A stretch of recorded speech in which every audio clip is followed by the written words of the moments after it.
नमस्कार दोस्तों, राधे राधे, जय श्री कृष्णा। आप सभी का मेरे YouTube चैनल पर हार्दिक स्वागत है। माघ मास में इस महात्म को सुनने मात्र से सभी पापों का नाश होता है, सुख समृद्धि वैभव की प्राप्ति होती है, पुण्य कर्म बढ़ते हैं। तो शुरू करती हूँ मैं माघ माह महात्म अध्याय 1। हरे कृष्णा, राधे राधे। माघ माह महात्म अध्याय 1। एक समय शौनक आदि 88 ऋषियों ने सूत जी से कहा, हे सूत जी, कृपया कर आप हमें माघ माह का महात्म सुनाइए, जिसको सुनने मात्र से महान फल की प्राप्ति होती है। इस पर सूत जी बोले, हे मुनिवरों, आप लोगों को साधुवाद देता हूँ। आप लोग भगवान श्री कृष्ण के शरणागत भक्त हैं, इसलिए प्रसन्नता और भक्ति के साथ आप लोग बार बार भगवान की कथाएं पूछा करते हैं। मैं आपके कथानुसार माघ माह महात्म का वर्णन करूंगा। जो अरुणोदय काल में स्नान करके इस महात्म को सुनते हैं, उनके पुण्यों की वृद्धि और पाप का नाश होता है।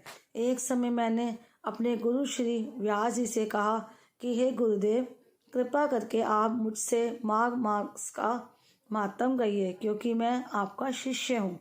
मेरी बात सुनकर मेरे गुरुजी महाराज ने मुझसे कहा, प्रिय, मेरी बात ध्यान से सुनो।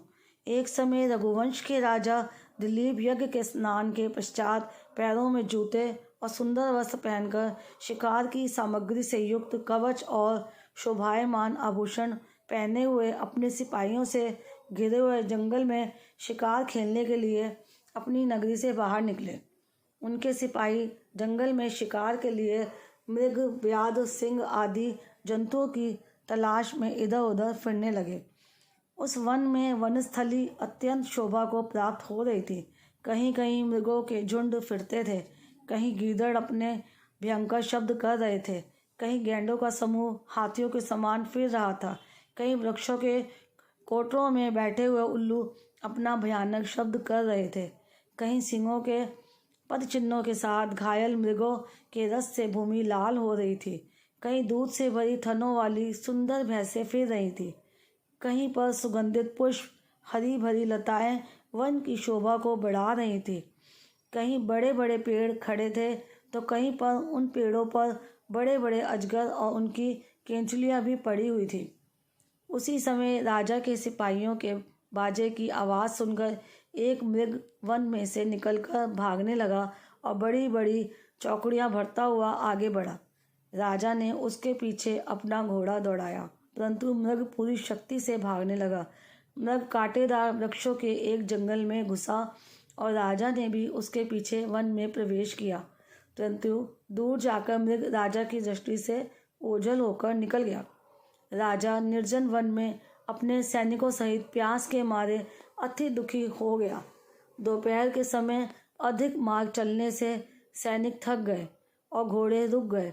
कुछ देर बाद राजा ने एक बड़ा भारी सुंदर सरोवर देखा, जिसके किनारों पर घने वृक्ष थे। इसका जल सज्जनों के हृदय के समान स्वच्छ और पवित्र था। सरोवर का जल लहरों से बड़ा सुंदर लगता था। जल में अनेक प्रकार के जल जंतु, मछलियां आदि स्वच्छंदता से इधर उधर फिर रही थी। दुष्टों के समान निर्दयी चित्त वाले मगरमच्छ भी थे।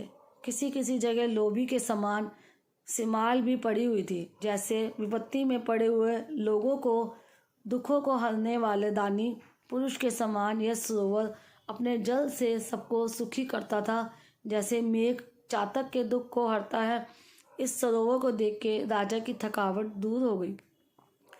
रात्रि को राजा ने वहीं विश्राम किया और सैनिक पहरा देने लगे और चारों तरफ फैल गए। रात के अंतिम समय में शुक्रों के एक झुंड ने आकर सरोवर में पानी पिया और कमल के झुंड के पास आया। तब शिकारियों ने सावधान होकर शुक्रों पर आक्रमण किया और उनको मारकर पृथ्वी पर गिरा दिया। उस समय सब शिकारी कोलाहल करते हुए बड़ी प्रसन्नता के साथ राजा के पास गए और राजा प्रभात हुआ देखकर उनके साथ ही अपनी नगरी की तरफ चल पड़े, जिसका शरीर तपस्या और नियमों के कारण बिल्कुल सूख गया था। जो मृगशाला और वल्कल पहने हुए था और नख रोम तथा केश धारण किए हुए था। राजा ने ऐसे घोर तपस्वी को देखकर बड़े आश्चर्य से उसको प्रणाम किया और हाथ जोड़कर खड़ा हो गया।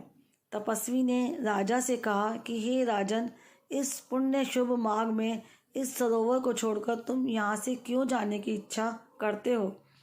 तब राजा कहने लगा कि महात्मन, मैं तो माघ मास में स्नान के फल को कुछ भी नहीं जानता। कृपया करके आप विस्तार पूर्वक मुझको बताइए। माघ माह महात्म अध्याय 1 समाप्त। प्रेम से मन से जाप करते रहो, हरे कृष्णा कृष्णा कृष्णा हरे हरे, हरे राम राम राम हरे हरे। कलयुग केवल नाम आधारा, नाम जाप से ही कृष्ण प्रेम और मुक्ति पाई जा सकती है। राधे राधे। तो ये था भक्तजनों माघ मास अध्याय 1 जो कि आज आपने सुना। उम्मीद करती हूँ कि आपको ये अध्याय अच्छा लगेगा सुनकर। तो कल मैं सुनाऊंगी अध्याय 2। तो इसी तरह से आप मेरे इस YouTube चैनल में मेरे साथ जुड़े रहिए। और आपको अगर ये वीडियो अच्छा लगा हो, आपको ये जानकारी अच्छी लगी हो, तो आप लाइक करें मेरी वीडियो को और कमेंट बॉक्स में जाके राधे राधे जय श्री कृष्णा ज़रूर लिखें। नेक्स्ट वीडियो में आपसे मिलती हूँ।